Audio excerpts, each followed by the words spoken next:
Anjir, ganteng-ganteng banget.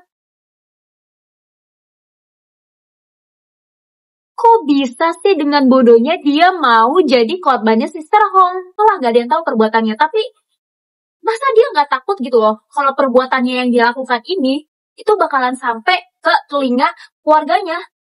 Entah ke pacarnya, ke tunangannya, apalagi ke istrinya sendiri. It's Sebelum aku melanjutkan video yang sangat seru ini, jangan lupa di like, komen, subscribe channel ini, dan di-share ke seluruh sosial media kalian. Agar apa? Agar semua orang pada tahu siapa sebenarnya Sister Hong dan motif apa sih yang dia lakukan sampai para korban bisa kepincut.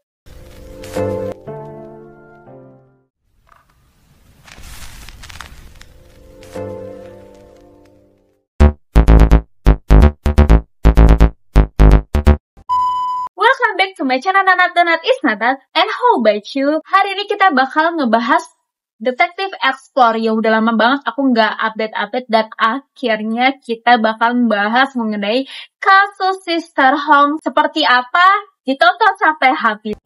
Media-media dan warganet itu lagi digeger dengan kasusnya Sister Hong sendiri. Sister Hong sendiri ini sudah ditangkap di tanggal 5 Juli lalu oleh kepolisian Nanjing, China. Pertanyaannya, siapa sih Sister Hong yang mengaku wanita yang menggunakan atribut seperti wig, make up atau riasan tebal, hingga voice changer untuk merubah penampilannya dia menjadi sosok wanita. Sister Hong sendiri adalah pria berusia 38 tahun yang nama aslinya adalah Jiao. Tinggal di kota Nanjing, China. Untuk penampilannya ini dia udah totalitas banget nih. Make up, terus dia bikin konten joget-joget, dengan dia lihainya memasak, sampai teman datingnya itu sendiri disuruh datang ke rumahnya dengan syarat harus membawa bahan-bahan masak untuk mereka masak di rumahnya Sister Hong. Tapi herannya, kenapa harus sampai ke kamar?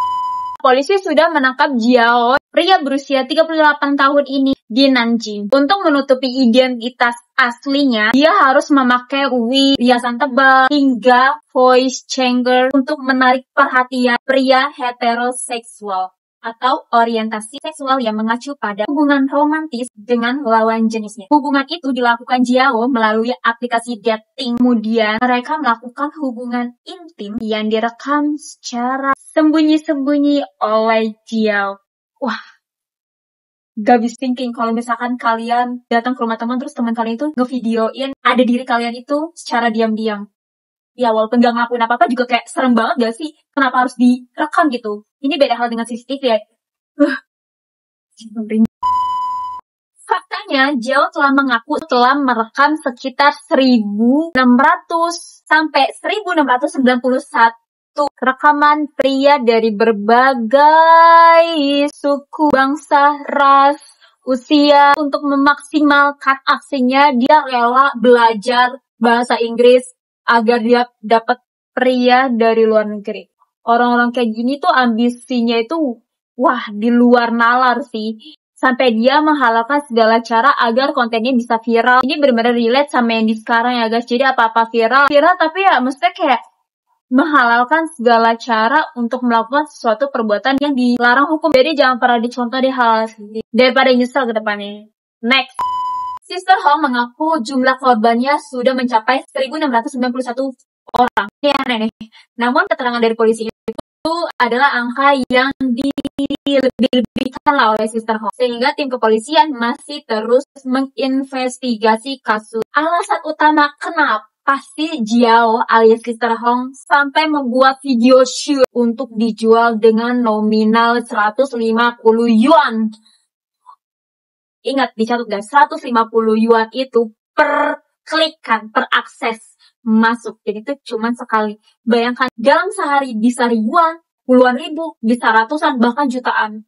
Wah, Kalau di total-total 150 yuan itu bisa sekitar 300 sampai 350 ribu rupiah. Sister Hong sendiri sudah ditangkap di tanggal 5 Juli 2025 lalu. Jadi di hari Sabtu itu dia udah ditangkap oleh kepolisian Nanjing atas tuduhan distribusi video cabul, pelanggaran privasi, serta penyebaran penyakit HIV yang sedang diselidiki oleh kepolisian Nanjing. Now, isu ini semakin memuncak di aplikasinya Weibo, aplikasi hijaunya China lah. Pada saat akunnya Sister Hong sudah mencapai 200 juta penayangan. Otakku sampai nggak bisa berpikir guys, itu bisa sebanyak apa. Satu akses aja bisa nyampe 300 ribu. Oke, ditotalin 300 ribu lah, ini yang paling bottom banget ya guys. 300 ribu dikali 200 juta tampilan.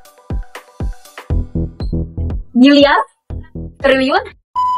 Of course, beberapa korban mengalami kerusakan reputasi, mulai dari pertunangan mereka batal, perceraian, hingga mengidap HIV. CDC Nanjing, itu kalau di Indonesia dikatakan Kemenkes, Kementerian Kesehatan. CDC Nanjing ini menawarkan pengecekan penyakit menular kepada para korban secara gratis. Wah, baik juga nih. Pada laporan awal, ini masih awal ya, berarti masih awal-awal bulan Juli, 3 orang mengidap HIV. Yang lain, of course, mereka ketar-ketir menunggu hasil dari petugas. Next, lucunya adalah ada sebuah video yang bikin aku geleng-geleng. Video ini menampilkan seorang pria masuk ke dalam kamar sepetaknya Sister Hong, dan dia mengendus ruangan itu bau. Kalau diartikan itu kayak dia masuk mencium ke aroma yang gak sedap, bau di kamarnya Jiao ini, terus dia nanya kayak, Sister Hong, ini kok bau ya? Dan ini aku mentranslatekan, oh enggak kok, enggak bau oh ini bau tikus mati aja, aku udah ngandet, cuma masih ada baunya, masih nempel di ruangan ini. Ya, seperti itulah alibinya Sister Hong. Nah, kelucuan lainnya itu saat korbannya pada masuk ke dalam kamarnya Sister Hong, kenapa mereka nggak curiga, nih cewek kenapa pakai masker, kenapa dia begini, kenapa dia begitu, kenapa, maksudnya kayak, oh my god, I'm totally forgot about that man. Lebih mengutamakan logika mereka daripada ini, hati mereka, insting mereka itu mengatakan kayak, anjir ini nanggung. Kenapa pikiranmu pendek, Mas? Kenapa pikiranmu pendek?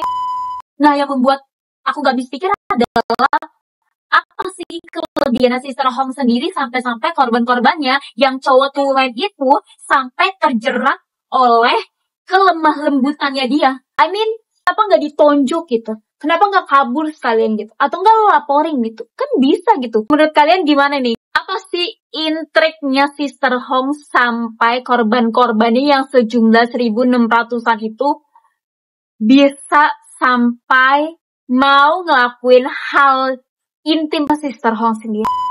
Mind blowingnya adalah Jiao atau Sister Hong melakukan permainan gila itu secara bergilir ke pria di setiap jam dalam sehari.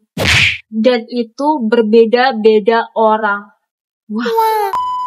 Oke guys, kita bakal bahas dari segi hukumnya Indonesia. Menurut Undang-Undang Nomor 44 Tahun 2008 tentang pornografi dan Undang-Undang Nomor 19 Tahun 2016 tentang Undang-Undang ITE, pelaku menerima ancaman hukuman maksimal 12 tahun penjara dan denda 6 miliar untuk kasus pornografi. Itu pun analisa based on dari peraturan Indonesia. How about China regulation? I mean, dia lebih strict gak sih daripada Indonesia? Ngeri banget gak sih? Aku sih gak bisa ngebayangin guys, kalau aku di posisi keluarganya korban. Apalagi kan kita lihat sendiri ya, korban itu pada masih muda. I mean, masa depan mereka tuh masih panjang gitu. Aku bisa bayangin kalau dia itu sampai mengidap penyakit HIV. Karena bagaimanapun, kalau korbannya udah terkena HIV, Sister Hong, of course dia terkena HIV. Main blowingnya kasusnya Sister Hong ini. Juga video kali ini bisa menjadi pandangan luas untuk kita ya. Ternyata ada orang sebejat itu. Dan aku berdoa semoga aku, kalian, kita semua terhindar dari orang-orang bejat seperti Sister Hong. Begini dulu video dari aku. Jangan lupa di like, subscribe, nyalain notifikasinya, agar setiap kali aku upload video-video baru, kalian gak ketinggalan sama video aku. Jangan lupa di-share video ini ke seluruh sosial media kalian, dan di komen ya guys, video apa lagi yang bakal kita bahas selanjutnya. Bye-bye, see you in my next video.